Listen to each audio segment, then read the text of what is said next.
says, I don't want to lose my license. That's right.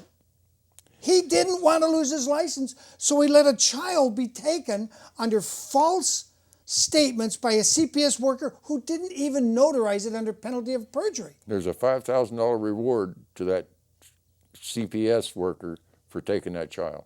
Isn't that awful? And if it's a baby, it's $10,000. Well, they took a baby 1 day old right here out of the Marion Hospital. Her name was Angel Powers.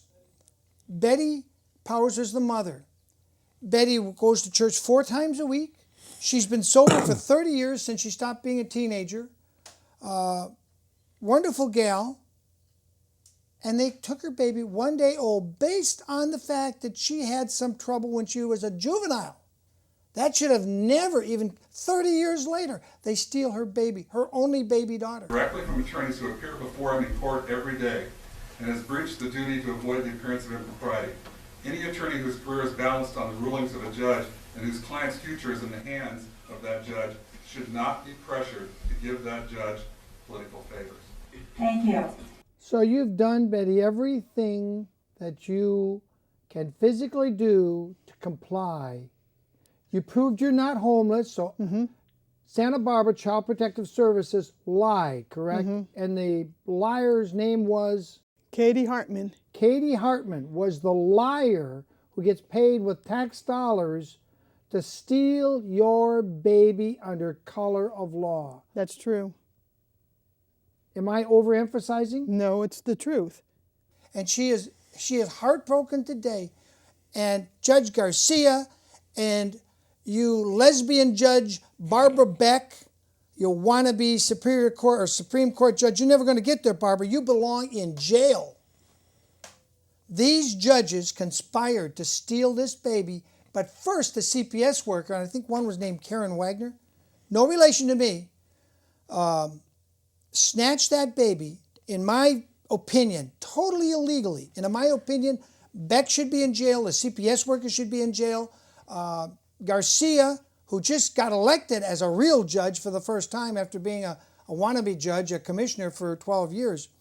But I think Garcia said in the early paperwork, if she's not schizophrenic, if she's not homeless, if she doesn't have drug issues in her blood, I wanted to get her baby back. Then the CPS workers snuck in the allegedly lesbian Barbara Beck judge, who I think I made a reference to her and somebody named Sarah some years ago on a show, and then Barbara decided she didn't want to run for re-election anymore.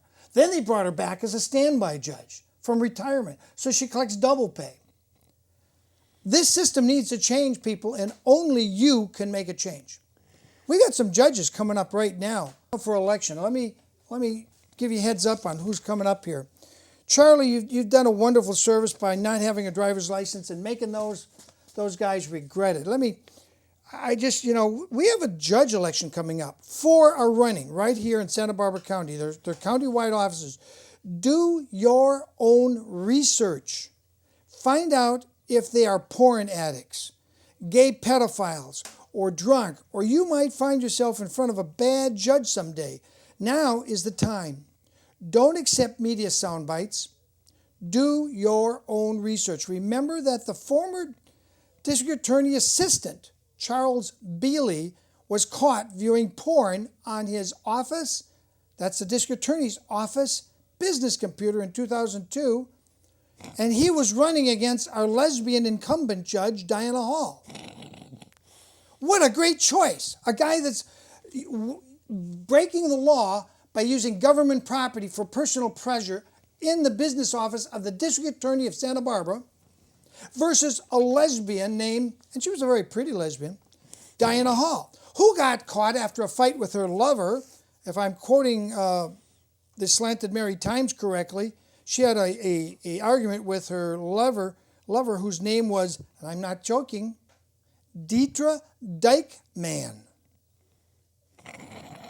Then Judge Hall went driving away after she had had way too many and got pulled over by an alert sheriff's deputy who had been called because there was an issue of whether someone had called 911 and maybe somebody forced her to hang up the phone or whatever. But they pulled her over. The bottom line was our beautiful lesbian judge Dinah Hall, bye-bye.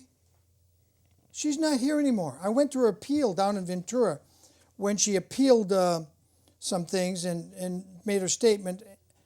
I think she was a bad judge anyway, regardless of this incident, regardless of her, and I watched her in court quite a few times. I think she was just a bad jurist. She didn't know the law, and she pulled some boners that I think should have been overturned. But you got 4 people to choose from here, people. And don't just read the voter's guide. You know, the voter's guide comes up, and of course, you know, they're going to say all nice things, but ask yourself other questions. Go find out about these guys. Look. Make sure you are giving better choices for a judge. You've got Lynn S. Cutler, another assistant DA. You've got Kevin Reddy, who ran last time, and we got footage of Kevin Reddy, who ran last time against Garcia. He's county council. He's from the county council. Those are the people they send to steal babies after they've already illegally kidnapped them, or children. You know, I got to think about that. And I've asked Kevin Reddy to come back on the show after he ran last time, and he's just sort of never found his way back here. But he's invited, as all the candidates are. Which is the office that helps CPS kidnap children for profits and for job security.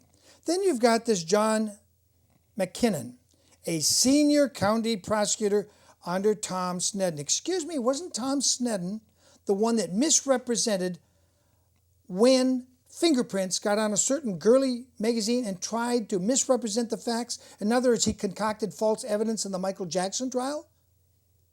So this John McKinnon was a senior county prosecutor under Tom Sneddon, that guy that should have gone to jail instead of to a fat retirement. So you've got all these people running. Don't just take it from, you know, it says says McKinnon's running. Oh, and then there's Jed Beebe. I forgot to mention Jed Beebe, private attorney. But just don't take what they put in here. Go ask questions. Find out. All right, enough of that. Now, I have to give you Gary Zerman, attorney at law. He's going to have a discussion here about some really bad judges, and we'll be back.